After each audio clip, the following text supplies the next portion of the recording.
Hello friends, न्यायपालिका या judiciary जो है वो किसी भी राजनीतिक व्यवस्था का, किसी भी राज्य का, किसी भी राष्ट्र का, किसी भी संवैधानिक व्यवस्था का एक बहुत महत्वपूर्ण अंग होता है।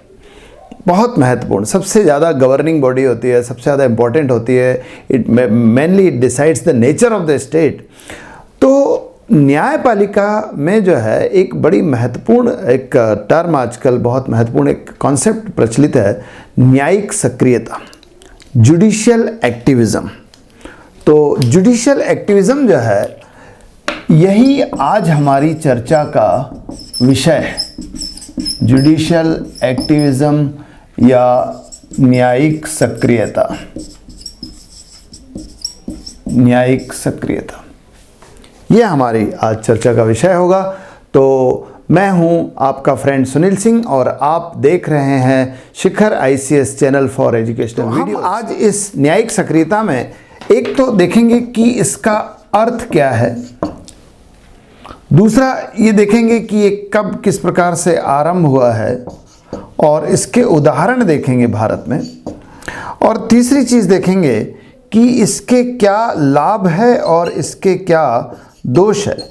What are the benefits and what are the demerits of judicial activism? We will see the meaning of judicial activism. We will see examples and then benefits and demerits. तो सबसे पहले हम समझते हैं जुडिशियल एक्टिविज्म का अर्थ क्या है। Friends, judiciary जो होती है, न्यायपालिका जो होती है, उसकी एक परंपरागत प्रकृति है, उसका उससे अपेक्षित एक परंपरागत व्यवहार है, उसका एक अपना परंपरागत दायरा है। There is a traditional ambit of judiciary, और वो दायरा यूं है कि उससे अपेक्षा की जाती है कि वो जो उसका एक परंपरागत रूप से कार्य है, उसमें अपेक्षा की जाती है कि वो जो है दो प्रकार के कार्य करेगा। एक तो ये कि वो व्याख्या करेगा, इंटरप्रिटेशन करेगा, interpretation of the constitution as well as the interpretation of the laws. Different laws का वो व्याख्या करेगा कि क्या कानून के अनुसार क्या सही है, कानून जो कह रहा है उसका क्या अर्थ हो रहा है, और जो चीज़ें उसके सामने लाई गई है, whether it is consistent with the constitution और whether it is constitution of the with the law और नॉट। तो ये इसका मुख्य कार्य जो है वो व्याख्या करना है कि संविधान और कानून क्या कहता है और उसके अनुसार कोई चीज़ सही है या गलत है, इंटरप्रिटेशन करना। और दूसरी चीज़ जो करता है, दूसरा काम जो है वो न्याय है कि इसके समक्ष जो मामले लाए जाएंगे वो उस पर न्याय निर्णय करेगा, जुरिस्डिक्शन देगा कि साहब क्या चीज़ सही है और क्या गलत है, क्या अपराध है और क्या अपराध नहीं है, और अगर कोई चीज़ अपराध है तो क्या दंड है। तो ये न्याय करना, कानून और संविधान की व्याख्या करना और न्याय करना, it is suppose to be the traditional work of the judiciary. दूसरा, जुडिशरी का एक अपना परंपरागत नेचर जो था वो ये था कि ये थोड़ी सी निष्क्रिय है, इनएक्टिव है। इनएक्टिव इन द सेंस कि ये तभी एक्शन लेती है जब कोई मामला इसके समक्ष लाया जाएगा, जब इसके संज्ञान में लाया जाएगा। आपको याचिका दायर करनी पड़ेगी, आपको एप्लीकेशन देनी पड़ेगी, तब ये मामले की सुनवाई करेगा और न्याय करेगा। अपनी तरफ से अगर कुछ भी गड़बड़ होता रहेगा तो ये अपनी तरफ से कोई एक्शन नहीं लेता है। Friends, this is suppose to be the traditional nature of work of the judiciary, this is suppose to be the traditional ambit of work of the judiciary. न्यायपालिका के कार्य का ये परंपरागत दायरा था, लेकिन पिछले कुछ दशकों से न्यायपालिका की इस परंपरागत प्रकृति में परिवर्तन आया है। There caused a change in this traditional nature of work of the judiciary, और वही न्यायिक सक्रियता है। न्यायपालिका में एक नई प्रवृत्ति दिखाई देती है, एक नई टेंडेंसी दिखाई देती है कि apart from these traditional works, ये काम तो वो कर ही रही है, लेकिन इन कार्यों के साथ साथ न्यायपालिका जो है वो जो है कई स्थान पर आपको अपनी वो जो परंपरागत दायरा है उससे आगे आते हुए दिखाई देती है। It is advancing from its traditional ambit, उससे बाहर आ रही है, और वो कई बार जो है कार्यपालिका को निर्देश देते हुए दिखाई देती है। विधायिका को भी कई बार निर्देश देते हुए दिखाई देती है। आपने देखा होगा कि कई जगह जो है संसद को या कई जगह जो है विधायिकाओं को, राज्य की विधानसभाओं को निर्देश देते हुए दिखाई देती है, डायरेक्शन देते हैं, do this do this do this, ये करो ये करो। और कई बार देखा होगा, अपने अखबारों में पढ़ा होगा, न्यायपालिका ने इस अधिकारी को फटकार लगाई, इस अधिकारी को लताड़ लगाई, इस अधिकारी को ये करने के लिए निर्देश दिया। एक नई टेंडेंसी दिखाई दे रही है। कई जगह जो है वो टाइम बाउंड डायरेक्शन देते हैं कि साहब आपको एक निश्चित समय में ये कार्य करके दिखाना है और न्यायपालिका इसकी मॉनिटरिंग करेगी। तो न्यायपालिका की ये जो नई प्रवृत्ति है, जिसमें न्यायपालिका कार्यपालिका को अपने इन कार्यों के अतिरिक्त कार्यपालिका को निर्देश देती है, फटकार लगाती है। और ध्यान रखना दूसरी चीज कि ये जो निष्क्रियता थी उसको भी खत्म कर रही है, कि कई मामलों में ये स्वयं संज्ञान ले रही है, जिसको सुओ मोटो नोटिस कहते हैं हम लोग, सुओ मोटो नोटिस।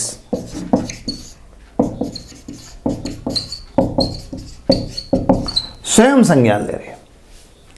न्यायपालिका जो है किसी और विषय पर कोई मामला चल रहा है, लेकिन उसमें कोई और विषय अगर आता है जिसमें कार्यपालिका की कोई निष्क्रियता दिखाई देती है, तो न्यायपालिका उस मामले को भी अपने संज्ञान में ले लेती है और अपनी तरफ से एक्शन लेती है, अपनी तरफ से निर्देश जारी करती है। तो न्यायपालिका स्वयं संज्ञान लेने लगी है। तो एक तो अपने परंपरागत दायरे से बाहर जाके कार्यपालिका को निर्देश दे रही है, डायरेक्शन दे रही है, समयबद्ध निर्देश दे रही है। और दूसरी चीज ये है कि स्वयं संज्ञान ले रही है, सुओ मोटो नोटिस ले रही है। ये जो दो चीजें नई प्रवृत्ति दिखाई दे रही है न्यायपालिका में, इसी नवीन प्रवृत्ति को हम कहते हैं न्यायिक सक्रियता। फ्रेंड्स, ये जो नई टेंडेंसी दिखाई दे रही है न्यायपालिका के जुडिशरी के कार्यों में, this new tendency is suppose to be the judicial activism. ये न्यायिक सक्रियता है। आरंभ कहाँ से होता है? तो इसका आरंभ जो है वो 90s में दिखाई देता है। 1990 के जो दशक है वहाँ से न्यायिक सक्रियता थोड़ी थोड़ी दिखाई देती है। और आजकल तो न्यायिक सक्रियता भारतीय न्यायपालिका का एक महत्वपूर्ण कैरेक्टर बन गया है।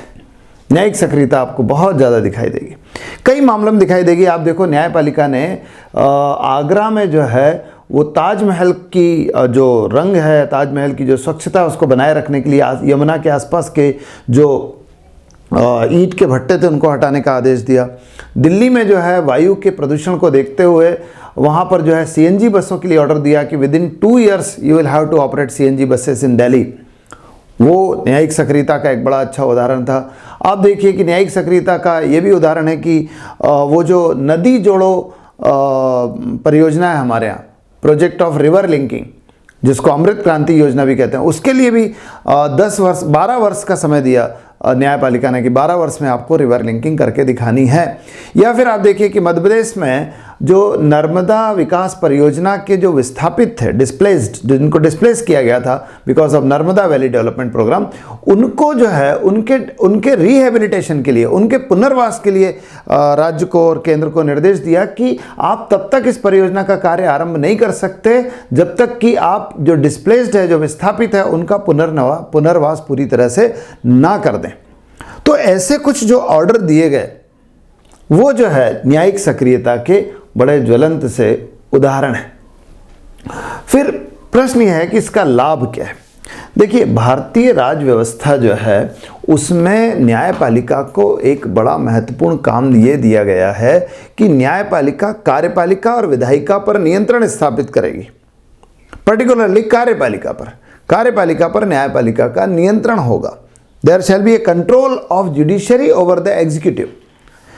तो कार्यपालिका पर नियंत्रण कैसे करेगी?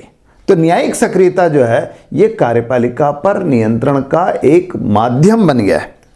ये जो है ये कार्यपालिका पर नियंत्रण का एक माध्यम बन गया है, कंट्रोल ओवर द एग्जीक्यूटिव। इसके माध्यम से कार्यपालिका पर नियंत्रण किया जा रहा है। दूसरी चीज यह है कि प्रशासनिक जो शिथिलता है, एडमिनिस्ट्रेटिव रिटार्डनेस है, धीमापन है, उसको दूर किया जा रहा है। कई बार सरकार काम ही नहीं करती, किसी चीज़ पर नीति बन गई है, कार्य बन गया है, लेकिन कार्य आगे बढ़ ही नहीं रहा है। इसी तरह से लाल फीताशाही हो रही है। आप देखिए, एक लाल फीताशाही शब्द होता है रेड टेपिज्म। रेड टेपिज्म यानी कार्य जो है वो प्रक्रियाओं की जटिलता के कारण धीमे हो रहे हैं। तो वहाँ पर जो है न्यायपालिका कार्यपालिका को निर्देश देती है कि आप इस कार्य को इतने दिनों में करके बताओ। जो मैं आपसे कह रहा था कि समयबद्ध निर्देश देती है, टाइम बाउंड डायरेक्शंस देती है। तो वो जो है उससे कार्यपालिका की शिथिलता दूर हो रही है। दूसरी चीज़ यह है कि न्याय का पहलू मजबूत हो रहा है, क्योंकि स्वयं संज्ञान ले रही है। वो लोग जो न्यायपालिका तक नहीं पहुंच पा रहे हैं, उनको भी न्याय मिल रहा है, because the judiciary is taking suo motu notice ले रही है, और उस कारण जो है स्वयं संज्ञान ले रही है। इस कारण जो है न्याय का भी क्या हो रहा है, विस्तार हो रहा है। तो तीसरा लाभ जो है मैंने बताया कि विस्तार हो रहा है न्याय का, एक्सपांसन ऑफ जस्टिस हो रहा है। लेकिन फिर दोष भी है। दोष एक दोष तो यह कि साहब अति हो रही है, थोड़ी ज़्यादा हो रही है। हमारे यहाँ पहले से कहा जा रहा है, संस्कृत में कहावत है, अति सर्वत्र वर्जेत। अति किसी भी चीज़ की हो जाएगी, कोई भी चीज़ ज़्यादा होगी, एक्सेस में होगी, तो वो फिर मुश्किल बनने लगेगी। तो हो ये रहा है कि बार बार अति न्यायिक सक्रियता दिख रही है, जिसके कारण कार्यपालिका को कार्य करने में देरी हो रही है। कुछ दिनों पहले, अभी 1.5-2 साल पहले की बात है, सेंट्रल के एक मिनिस्टर थे, बहुत सीनियर मिनिस्टर थे, उन्होंने ये कहा कि साहब न्यायपालिका की भी अपनी कोई सीमा होनी चाहिए। खासतौर पे न्यायिक सक्रियता के संदर्भ में ये कहा गया था कि अगर न्यायपालिका बार बार न्यायिक सक्रियता को अपनाएगी, बार बार निर्देश देगी, तो कार्यपालिका को जो अपनी स्वतंत्रता के साथ कार्य करने का जो एक उसका नेचर है वो खत्म हो जाएगा, उसकी स्वतंत्रता खत्म हो जाएगी, उसकी ऑटोनॉमी खत्म होगी। तो उसकी एक सीमा होनी चाहिए, लेकिन अति हो रही है। एक चीज़ तो ये। दूसरी चीज़ जो व्यक्तिगत है लेकिन खतरनाक है, वो ये कि साहब कई बार न्यायिक सक्रियता इसलिए भी होता यह है कि जो जजेस हैं वो जब न्यायिक सक्रियता अपनाते हैं, वो जब सरकार को फटकार लगाते हैं, सरकार को लताड़ लगाते हैं, निर्देश देते हैं, तो अगले दिन अखबार में उनका नाम सहित वर्णन आता है कि साहब इन जजेस ने, इस कोर्ट ने जो है ऐसा ऐसा निर्देश दिया। तो थोड़ी सी सुर्खियाँ मिलती है, थोड़ा सा फुटेज मिलता है मीडिया में। तो कई बार जो है ये भी देखा गया कि कुछ न्यायाधीश जो है मीडिया में सुर्खियां प्राप्त करने के लिए, फुटेज प्राप्त करने के लिए ऐसा करते हैं। तो ये भी एक रॉन्ग टेंडेंसी को जो है जन्म देता है। तो ये कुछ थोड़े छोटे मोटे दोष दिखाई देते हैं। अदरवाइज तो न्यायिक सक्रियता एक बहुत अच्छी चीज़ है। मैंने बताया कि इसके बहुत लाभ मिल रहा है। प्रशासन को की शिथिलता दूर कर रही है, लोगों को न्याय मिलने में आसानी हो रही है, न्याय का विस्तार हो रहा है। तो friends, this is all about the judicial activism. हमने पढ़ा कि उसका अर्थ क्या है, वो उसके एग्जाम्पल्स क्या है और उसके लाभ और दोष क्या है भारत में। तो आशा करते हैं कि आपको ये समझ में आया होगा। आप ऐसे हमारी चैनल को देखते रहिए, और अगर वीडियो आपको अच्छे लगते हैं तो आप लाइक कीजिए, अपने फ्रेंड्स के साथ शेयर कीजिए। और हाँ, अगर आपने इस चैनल को अभी तक सब्सक्राइब नहीं किया है तो आप इसे सब्सक्राइब कीजिए। Ask your friend to subscribe. उनको भी बताइए, जो ऐसे फ्रेंड्स जो अलग अलग एग्ज़ाम्स में अलग अलग जो है परीक्षाओं में जो है भाग ले रहे हैं, उनको भी बताइए कि ये वीडियो उनके लिए उपयोगी हो सकते हैं। तो keep watching. Thank you very much. Have a good day.